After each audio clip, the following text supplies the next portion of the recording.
Recent times లో మనం చూసుకుంటే ఎల్పిజి ప్రైజెస్ అనేది బాగా పెరిగాయి అండ్ అలాగే షార్టేజ్ కూడా బాగా కనబడుతుంది. సో ప్రైజెస్ అనేది బాగా ఇంక్రీజ్ అయినాయి. సో దీని నుంచి మీరు సేవ్ చేసుకోవడానికి alternative cooking methods rice cooker అండి.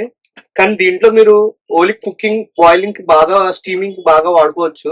రెండోది ఇండక్షన్ కుక్ టాప్స్ అండి. మీకు దీని మీద అన్ని రకాల వంటలు చేసుకోవచ్చు. కాకపోతే మీ ఇంట్లో స్టీల్ అండ్ ఐరన్ కుక్వేర్ ఉంటే ఇది one of the best choice అవుతుందండి మీకు. ఇవాళ నేను మీకు చూపించే ప్రోడక్ట్ ఇన్ఫ్రారెడ్ కుక్ టాప్స్ అండి. సో దీని వల్ల అడ్వాంటేజ్ అంటే ఇది ఇండక్షన్ స్టవ్ కి నెక్స్ట్ వర్షన్ అండి. దీంట్లో మీరు అన్ని రకాల కుక్ వేర్స్ యూస్ చేసుకోవచ్చు. అది స్టీల్ అయినా, కాపర్ అయినా, అల్యూమినియం అయినా అన్ని రకాల కుక్ వేర్స్ దీంట్లో పెట్టి వాడుకోవచ్చు. అండ్ మీకు కాస్ట్ కటింగ్ కూడా చాలా ఎక్కువ కనబడుతుంది. గ్యాస్ స్టవ్ కంటే దీని మీద వండుకుంటే మీకు చాలా కాస్ట్ అనేది సేవ్ అవుతుంది. అంతే కదండి, దీని మీదకి గ్రిల్ ర్యాక్ కూడా ప్రొవైడ్ చేయడం జరిగింది. సో దీని వల్ల యూజ్ ఏంటంటే మీకు తందూరీస్ ఐటమ్స్ అండ్ పుల్కాస్ కూడా మీరు దీని మీద చేసుకోవచ్చు. మీరు గ్యాస్ స్టవ్ మీద ఎలా అయితే చేసుకుంటారో దీని మీద కూడా మీరు అలా చేసుకోవచ్చు. సో వెరీ కన్వీనియంట్ గా ఉంటుంది మీకు.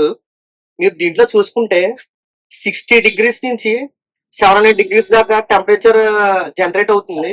అండ్ అలాగే పవర్ కన్సంప్షన్ వచ్చేసరికి 200 వాట్స్ నుంచి 2200 వాట్స్ దాకా పవర్ అనేది కన్సంప్షన్ అవుతుంది. దీంట్లో మీరు maximum 3 hours of cooking time వాడుకోవచ్చు అండి. 3 అవర్స్ కంటిన్యూస్ గా వాడుకోవచ్చు. ఎల్పిజి గ్యాస్ స్టవ్ కి రీప్లేస్మెంట్ గా చూడాలనుకుంటే ఇది one of the best choice అని చెప్పొచ్చు.